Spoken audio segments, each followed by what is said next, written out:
does it mean by saying this is the last life, after this is moksha? Freedom. Moksha means freedom or liberation. What is the bondage? Please understand that. What is the bondage in your life? Body. What else? Huh? No, those are secondary. Only because you have you're attached to your body, you're attached to somebody. Please see that.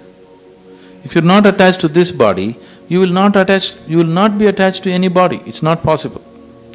Only because of your attachment to this body, you are getting attached to other bodies.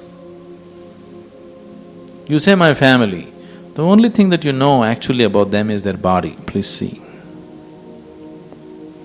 Because it's only from your attachment to your body that is happening. You know a little bit of their emotion and thought, but that is only in reflection of the body. Please see. The fundamental is the body, isn't it? Isn't it so? The most fundamental is body, please see. Today, the deepest attachment between people come in man-woman relationship, isn't it? Why? Because of the body. Where bodies are touching has become the deepest attachment, isn't it? This is simply because right now people are existing as body. For them, truly opening up to somebody means opening up the body, nothing else. Because they cannot open up anywhere else. What else they can open? Huh? Not really, mind is never open. People are talking about open mind, there is no such thing. Mind is a closed end always. They believe it's open, for comfort's sake. Tell me, how will you open your mind? Tell me, how will you open your mind? How will you become silent? No. No, these are all ways of really closing your mind. The people who believe they're very honest, very sincere, please see, they are very closed in many ways, the so-called good people. They believe they're very open. They always claim, I'm an open book. The thing is, everything that they know, they're open to others. They don't know much about themselves. They've not even opened the book to themselves. How can they open it to somebody else? They have not even admitted fundamental facts about life with themselves. Whatever they have seen, they have admitted to other people, but they have not even admitted to themselves. They can't believe. When life really puts them in turmoil and they act in certain ways, good people are always shocked with themselves. The so-called bad person who is out on the street, he has admitted it to himself, okay? All the nonsense that he's admitted to himself. He is not stupid enough to admit it to somebody else. He is careful about that. But the good person has not even admitted it to himself, his own problems, his own limitations. So he thinks he's an open book. The book is not even open to him. Where is the question of opening it to somebody? There is no such thing as open mind, because mind is a closed possibility. It is an accumulation, isn't it? What are you going to open in this? What are you going to open in this? What is there to see anyway? You have attached an enormous amount of importance to your mind, I know. But please look at it sincerely. What is there in your mind apart from what you gathered from outside? What is there in your mind? Why should I look into your mind? I can look around the world and I know what is there. Why should I look through the distortion of your mind? Isn't it? Huh? Tell me one new idea.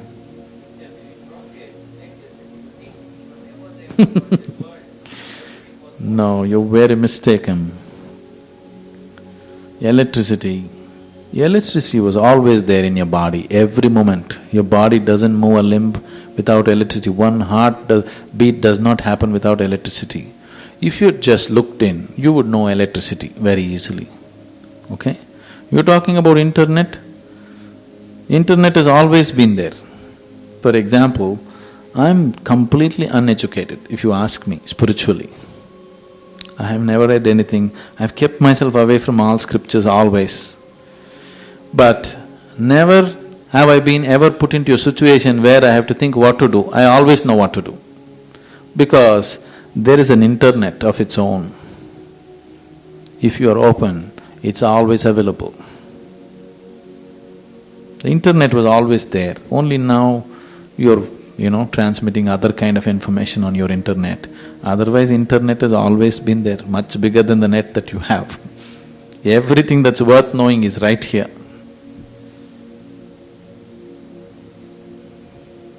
It's all there. You only just observed something and put it in a different application, that's all, isn't it? Your internet is not even bigger than your brain, isn't it so? Yes or no? So it is just a small replica of this, isn't it? Just a different application for what was already there. Tell me, what is one new idea you've had?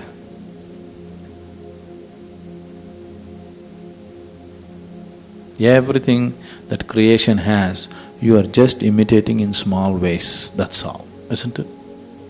Yes or no? What is there in creation, you're just imitating in little ways. It's fine, it's good you're doing it, but don't think you invented, created something new, no. You're just finding different applications for what was already there.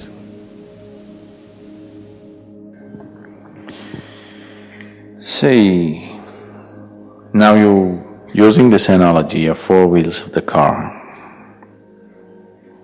your body, mind, emotion, and your energies.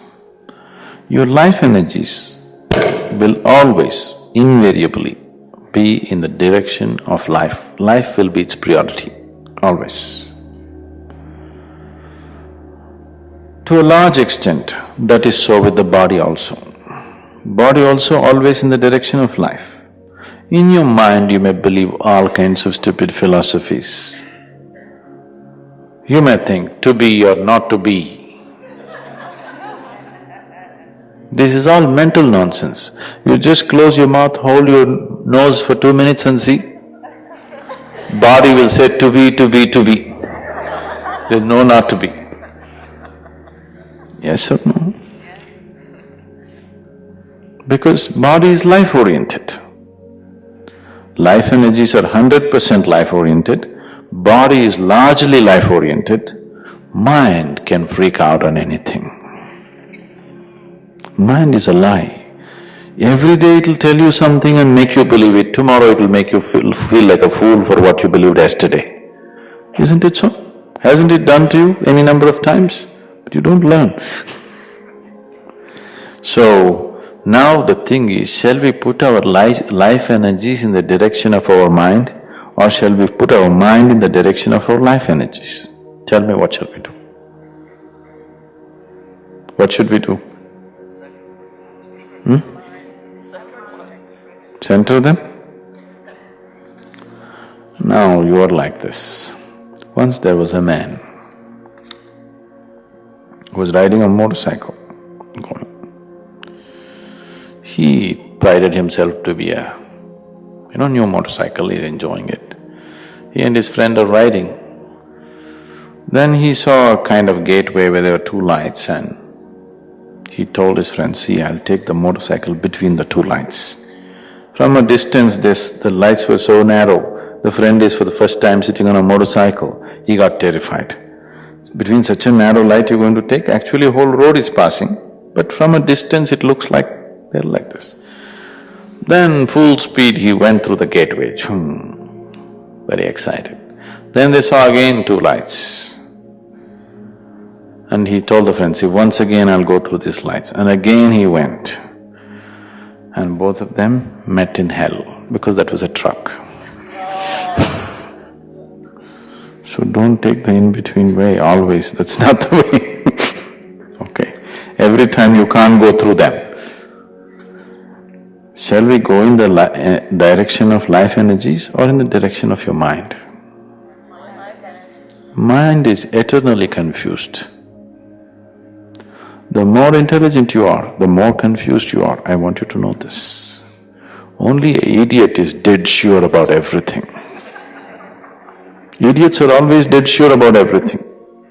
isn't it? Do you see the confidence with which the idiots walk in the world? An intelligent person will hesitate with every step because there are many possibilities. You have a single track mind, you walk with great confidence. It is to get this confidence. A majority of the people in the world are using religion to get this idiotic confidence within themselves. God is with us. Once you believe this, no stopping you. It empowers you in a certain way, but it's disastrous for the world. Yes, it empowers you in a huge way, but it's absolutely disastrous to the world. Always this has been the history of humanity, but right now we have a classic situation going. All the… Okay, let me not go into political stuff. The journey from attachment to the body and mind towards transcending them is a central theme in many spiritual and philosophical traditions.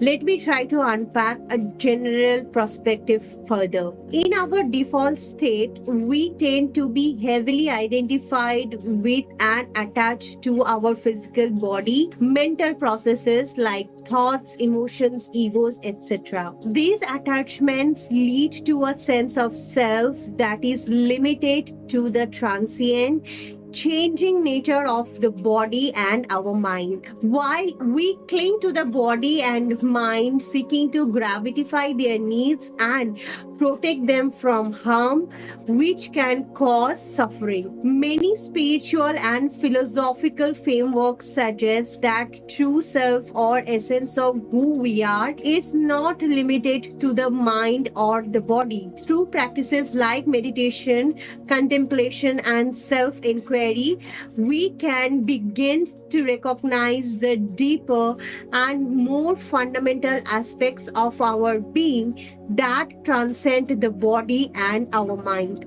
This may involve experiencing a sense of spaciousness, stillness, or pure awareness that is not bounded by fluctuations of the physical and the mental realm. Transcending the body and mind is often described as a gradual transformative process rather than a sudden complete realization. This involves cultivating qualities like detachment, equanimity, compassion, which allow us to relate to the body and mind with greater ease and freedom. This journey may involve facing and integrating various emotional, physiological, and spiritual challenges that arises along the way. Ultimately, the goal is to achieve a state of being where we can fully embrace and engage with the body and mind without being trapped or defined by them. This process of transcend is not just about rejecting or escaping the body or the mind, but rather about recognizing their true nature and our own deeper essence. It is a journey of expanding our understanding and experiences of what it means to be human and discover the boundless, timeless, and unconditioned aspect of our being. Thank you so much for staying with us through this journey as we bring this experience to a close. Let's take a moment to breathe deeply and allow yourself to settle into this present moment. Sometimes the mind can feel a whirlwind, constantly spinning through emotions and concerns. But know that in this very moment, there is a space within you that remains untouched by all that noise. It is a place of stillness, a sanctuary that does not need to be created because it's already there. So as you move forward, remember you don't need to carry the weight of the world on your shoulders. You are more than your thoughts, your emotions, even the sensation of your body. If ever you feel overwhelmed, come back to the stillness within you. Just one deep breath can remind you of that inner calm, that space beyond the mind and the body. And also, you don't need to figure it out everything right now. Simply being present, aware, and open to the flow of life is enough. Give yourself the kindness to just be without needing to fix, change, or control. There is freedom in allowing things to be as they are, and within that, you might discover a sense of peace that goes beyond that mind chatter. Thank you for sharing your time with us today. Again, this is not a summary of Sadhguru's word. It is simply my interpretation of the deep wisdom he imparted. Please keep them separated and do not misunderstand. Thank you for joining today, and we will see you tomorrow. Until then, please take care. Namaskar.